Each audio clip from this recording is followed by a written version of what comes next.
everyone, and welcome to yet another episode of Public History and Arts.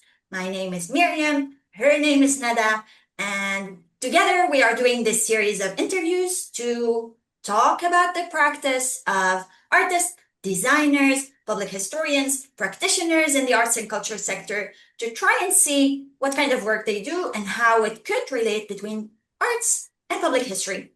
Today, we are joined by Nitya Sankhe.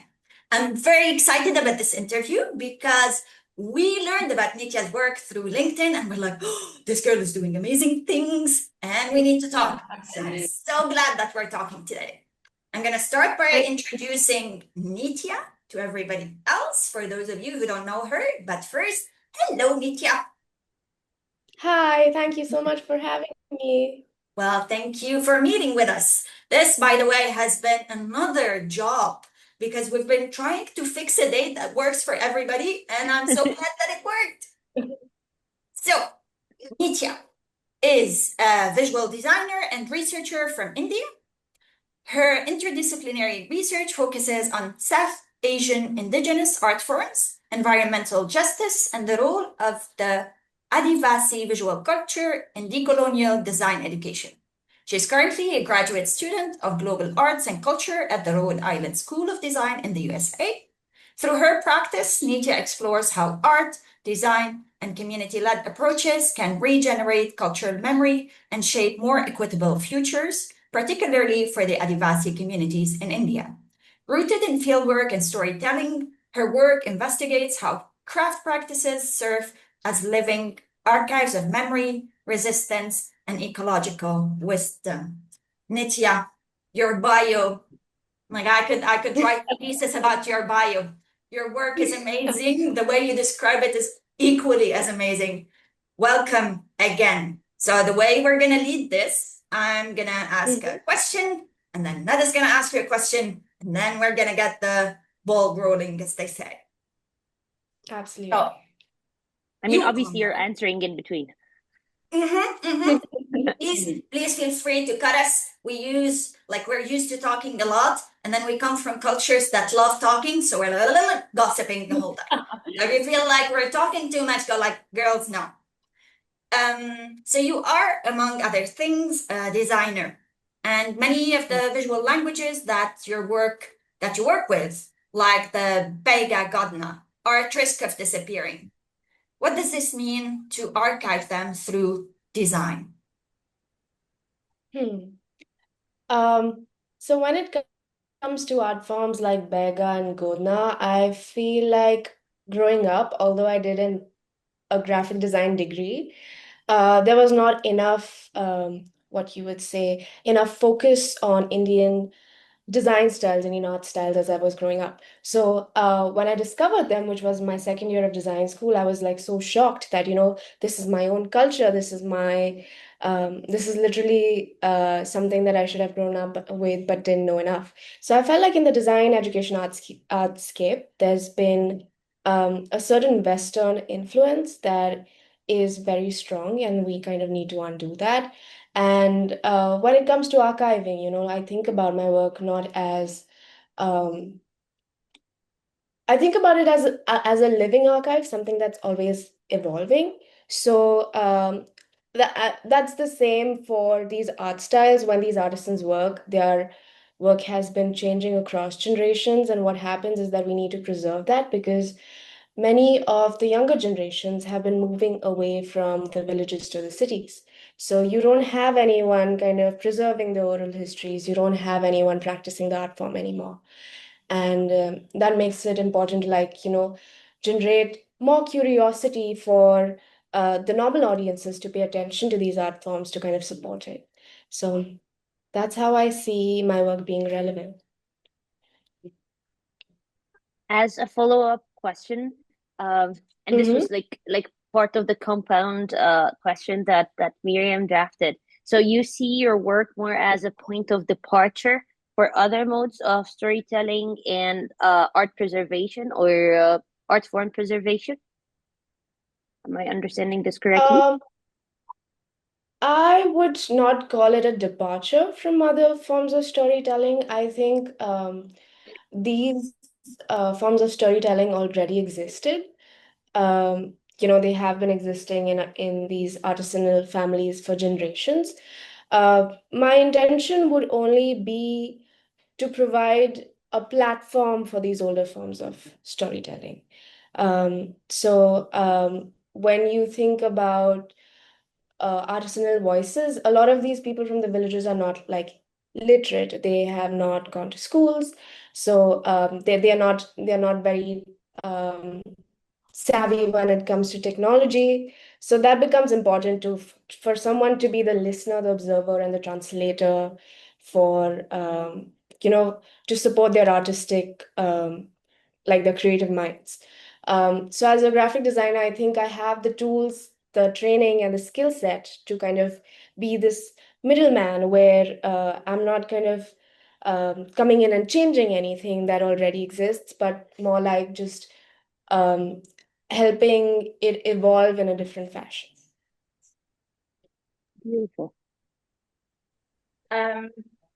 Maybe since you mentioned the idea of you being the middleman or the medium, I really love the way you speak about your work. It's really like you're in the in between. You're trying to navigate, bringing the knowledge and transferring it to new publics, or bringing the past, transferring it to the present and future. And this is an amazing job, and it takes a lot of effort to stay true to what you're bringing in the in-betweens, because we know a lot can be lost when you're moving from one thing to another. And you being a designer is also tricky because you're working with indigenous communities, but then you have also your own way of interpreting and being artistic. How Absolutely. can you balance staying true to what these communities are transferring to you, but also at the same time not losing your creativity? Like, how do you balance this? Well, I think being a designer in this space, it becomes your sole responsibility to kind of treat it with a lot of care, and you cannot impose your own creative values when you're working with a craftsperson or an artist. Uh, the I think the trick lies in kind of taking the position of a learner or a listener. So I become their pupil, or you kind of have this space of co-creation where you are the artisan is more like directing the project a lot more. So you are learning a lot from them as well, and you're kind of having this co-creative space where you exchange a lot of ideas. Um, uh, and I am careful when it comes to like aesthetics, not to kind of pull the art from out of its context. So when it comes to iconographies, you can't just, um, like if you're making something that is graphic design driven. For example, I can give you an example of a project I did with an organization called the Typecraft Initiative. So what Typecraft does is they work with craftspeople and they make fonts that have been inspired by these craft styles. And this is done through a process where you have a number of workshops with artisans and you ask them to draw letters. So when the artisan draws a letter, they are not familiar with Latin, so they might draw an A as a triangle, or they might not be able to identify the difference between an I and an E. So taking all these small nuances into like account, I think it becomes important when working in such a space. So the artist must drive the project. You are only the facilitator, and you need to have certain, like you mentioned, guardrails in place on a day-to-day basis. And you also go in with the same pride and affection that they have for their art style. That's when you're going to make something beautiful. That's beautiful, and I'm glad that you mentioned the guardrails, because I feel like from what I understand from your work, about your work, and like also your conversation, and how you're seeing it, there are many layers that you're working Mm-hmm. between. So there is, again, ethical Absolutely. aspect, there is a personal aspect, there is an artistic, a structural aspect. And I would like to, I don't know, to ask you to talk more about what are some examples of these guardrails that you use normally on like on the daily basis to ensure that your work wouldn't unintentionally um, flatten or deprive or distort the meaning or significance of these authentic art forms. I think this is one of my favorite questions that you've asked me so far, because um, I found this space being so confusing when I actually became a graphic designer. And then I started doing a lot of field work, and that's when my guardrails started taking shape, where when I was actually, going to the villages, sitting with these artists, had all their paintings around me, and then I could hear them speak about their work. And I think the essence lies in absolutely slowing down, where you cannot work in a way where you're rushing towards an end goal, you're rushing towards a deadline. That simply doesn't fit this kind of work, because when you think about people's history, it cannot be like condensed so quickly. Like you cannot just have 10 days, I'm going to write about this and then I'm going to publish it. You will have to do your sufficient amount of fieldwork. And um, when it comes to the information I seek, I think the magic happens in the interactions that you have with the artisans, because you're not just a designer, you both are artists, right? So there is some kind of relatability, and there's um, some kind of appreciation that you both share, which another person might not share for the artwork. And when you listen and they tell you their stories, that's how I think my process is, that I try to be as slow as possible. I try to give them their time, and try to make sure that their authentic voice has been included in whatever I'm making, and to not take things out of context. I think as researchers and designers, we come in with a lot of biases, a different kind of positionality, and if you're very careful in terms of what kind of biases you have, or like things you have read from here and there, um, your publications cannot be, I personally think your publications cannot be a collection of, um, you know, just data that you've collected from everywhere. You need to speak to the people who are a part of the community. So those conversations become important. This is beautiful. I think a lot of us are going to be learning from this interview, be it if we were designers or just public historians or practitioners that work with communities. You mentioned being as slow as possible, and I really think you brought a point that is very important, both in the academic world and in the design world and the practical sense of things.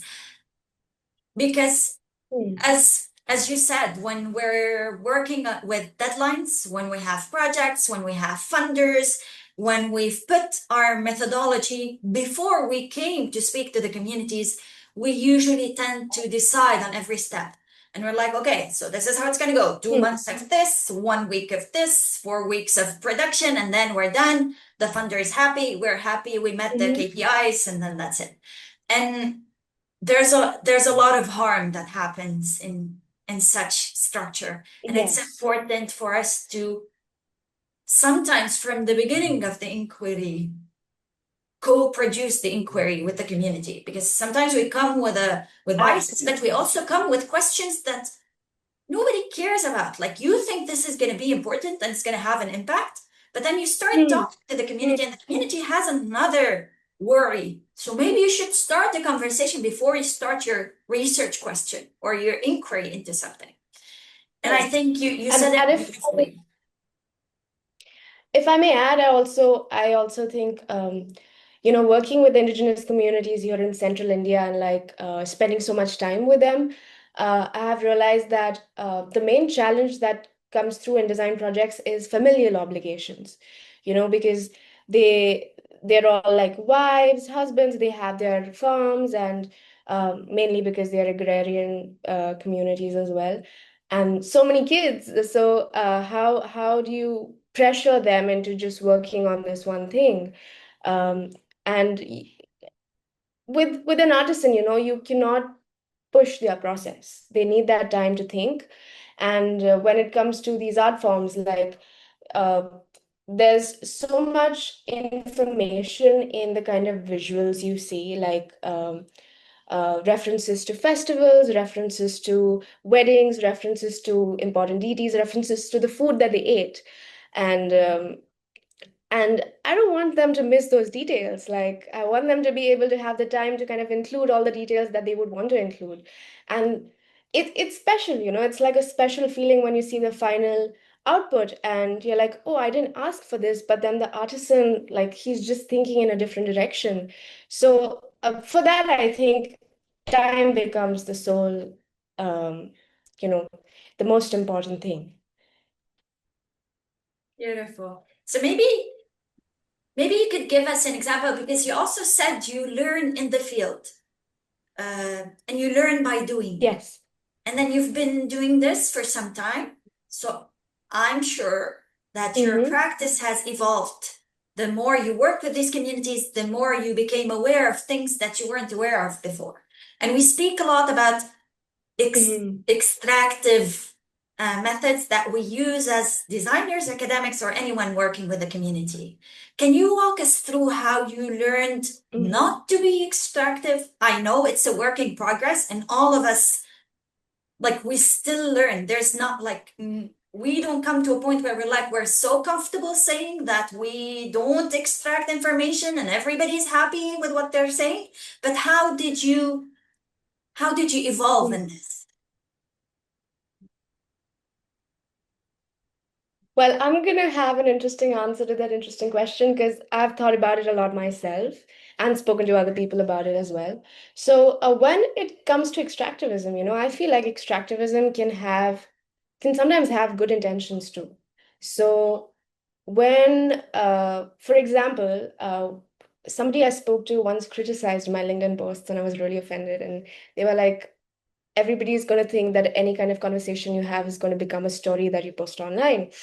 And at that point, I was like, but my intentions are not bad. Like, the reason I shared this interaction is because I think it's special and I think other people should also get to know about it. So I feel like to some degree, extractivism can be subjective. Uh, and you kind of submit to that criticism when you work in a space like this, because people are going to have different opinions on it. I have some friends who are working with again Gond artists and beg artists to make books, and they face the same criticism that you're making these books, but is the artist getting the credit or all of that. So I think the way to not make it as less extractive as possible is to make sure that everyone gets credit for the role that they played. Everyone's opinions are included. So like if an artisan, the artisan, when I say the artisan directs the project, there are some times when I might say that, why don't we make it like this? Um, but they're going to correct me and not move away very much from their own visual language. So I think creating that space of comfort where the artisan is able to correct me, or the designers that are working with me, and say that, ma'am, this is not the way to do it. And it shouldn't be a space where they're calling you ma'am. That's when it's really beautiful, because then they think of you as their sister, their daughter, and that's the wonderful relationship that happens. And that's when they open up, like, because it is a vulnerable thing, to share your art, which has been passed down through so many generations and has really, really small details, to share it with somebody who's more or less an outsider. And that doesn't happen unless, they treat you with the same care that you treat them with. I mean, this is very, very interesting and beautiful, not only in the scope of talking about your work, Nitya, but I think I'm also connecting this to like other conversations that we had with other public historians or artists working with different communities, and like this talk about like having a real connection with the community you're working with, like being the first thing you need to form before you even start calling yourself a researcher, an artist working with ethnic or indigenous groups or anything. Like if you don't have this connection, automatically you can't be in this position. Like it's only via or by virtue of having this close connection and mutual respect that you can start working. And I find this very, very interesting because it already challenges so many tendencies,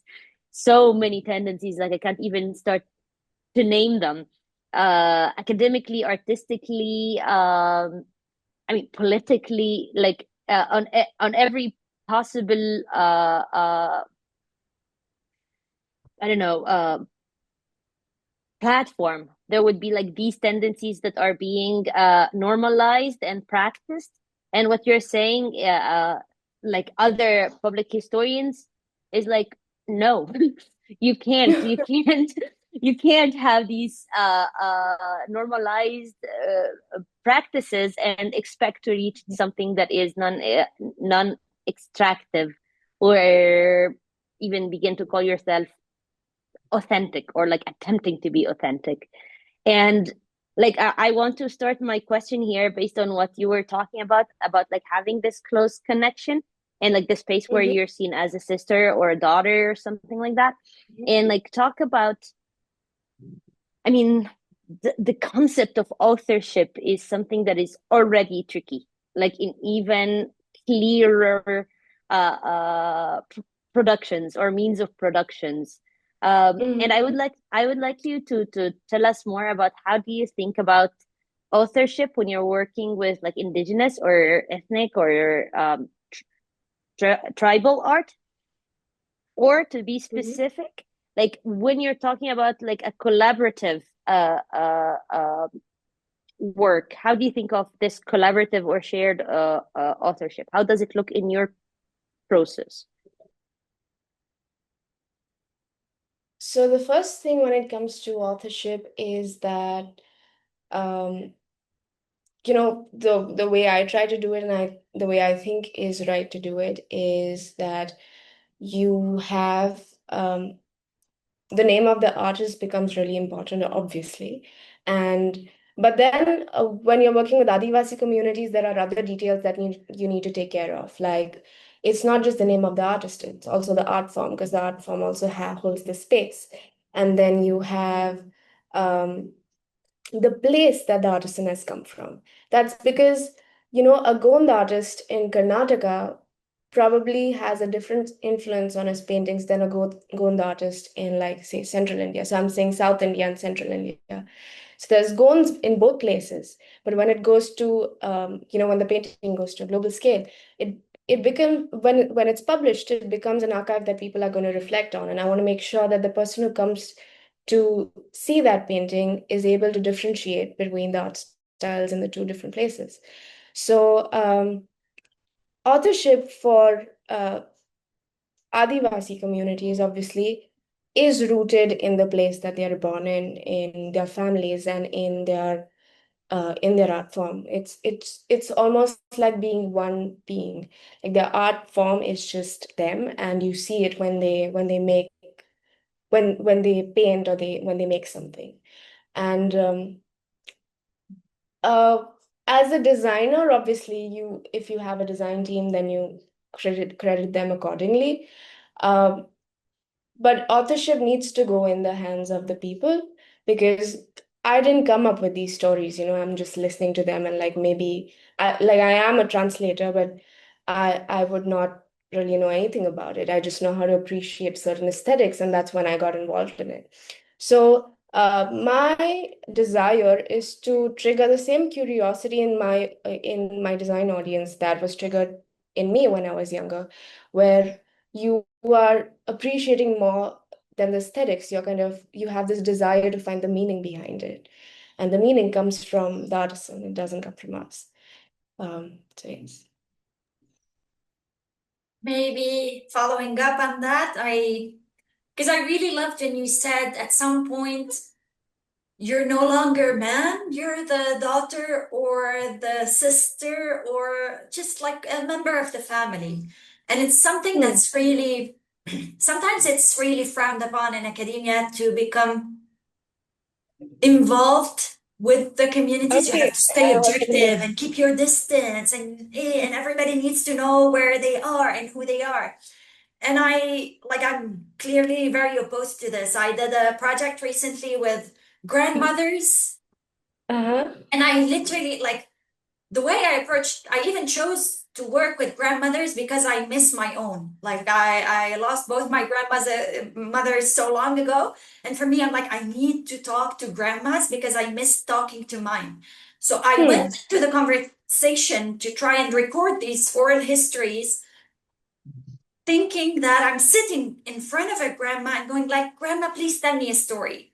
And this Hmm. is the same way they approached it. And we kept in touch and we still talk. And I get texts from them when they're like, I hope you're doing well. I hope you're safe in Yeah. your travels. And this, I really love this relationship more than the project itself. I'm like, Yes. I created bonds with these women and I really take them wherever I go in my head, but also in my work. If there's a way to make their words sit on a big podium and be exposed, I do that. If there's a way for us to bring them to show their talents, because one of them used to be a singer, so I'm like, at some point Hmm. we arranged for her to have a concert, and she came and she sang, and it was beautiful. um so maybe on that, being someone who's a practitioner who Hmm. works in the field, what can researchers, on the other hand, learn about co-production from practitioners? Okay, well, heavy. Uh, um, I'd like to go back to a point I mentioned earlier. I think researchers need to reflect on their biases and validate that the data that they collect. And as a practitioner, the way I try to do it is specifically when it comes to Adivasi art, the way I try to do it is if I have an amazing design idea, um, I don't just get it validated from one person. I will kind of speak to the other family members as well, whether it's a child, it's a wife, it's it's the grandmother, and they all give their own opinions, and you come across so many different perspectives. And one example of this would be recently I was thinking about how local artisans feel about taking their work online and creating these shops and websites. And I realized that an important, like a main fear in some of my artists' head was that if they take the work online, it's going to be copied by someone else. So I think for in that space it became important for me to encourage them and like kind of reassure them that that's not always the case, since it's your own art, it's going to be really difficult for anyone else to like replicate it as is. And also kind of make them feel safe in this digital space, which for them I can only imagine how anxiety inducing it can be. And yeah. So we're coming close to the end. Yeah, I see it. I don't want to. Maybe we wrap up with the last question, Nada. Okay. Yeah, about the yeah. So I mean, it comes. I think it like your last answer is kind of a segue to our final question, which actually rounds up the whole conversation because it already like we started with like keeping a balance, and now we're ending with also a different kind of a balance. And my question is, since we're talking about like the digital world, how do you ensure that your work remains relevant to the community and not just to design savvy global audience that you're probably meeting via digital means? And that's like connected to how we started the conversation, because here the question would be about authenticity and creativity. The way I kind of navigate that is I think of my work or whichever project I'm working on as a platform. So as it needs like whatever I'm working on, it needs to give back. It needs to return to the community in some form. If that's not happening, then maybe I'm in the wrong project. And this can mean kind of turning down clients, saying that when I don't see like mutual benefit, um, uh, because if somebody needs something done in 7 days and I feel like that's going to be too much pressure, for my artists, then I'm going to explain that, we might need a month. And if they're not okay with that, they can go find somebody elsewhere. So I think having these things in mind, making sure that it's always a platform that supports the artisan rather than thinking about what kind of amazing products we can make, helps me in my own practice. Yeah, I would say that. That's beautiful, and it's like I think it's contributing to what we were talking about earlier about having this like different mindset about what are the objectives of like your project as like someone working with indigenous communities. And it's like obviously like the most non-extractive intention ever. And I really really like that, because it's also addressing what Myriam was talking about earlier about how we academics are always asked and expected to be neutral and to show our neutrality and our distance from our projects and subjects, and like how you're basically flipping this consensus completely, like don't be neutral, be interested in the subject, and their well-being is more important for you. Well, I understand it when it comes to research and you're thinking about these people as subjects, but that's exactly what I'm not trying to do, right?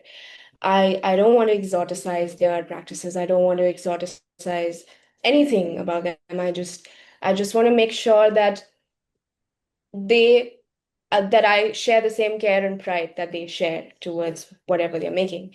And I think that's the way to that's what makes us different. That's what makes me different from a researcher, because I cannot personally look at people as subjects to be studied. That's just not what I would want to do. So yeah.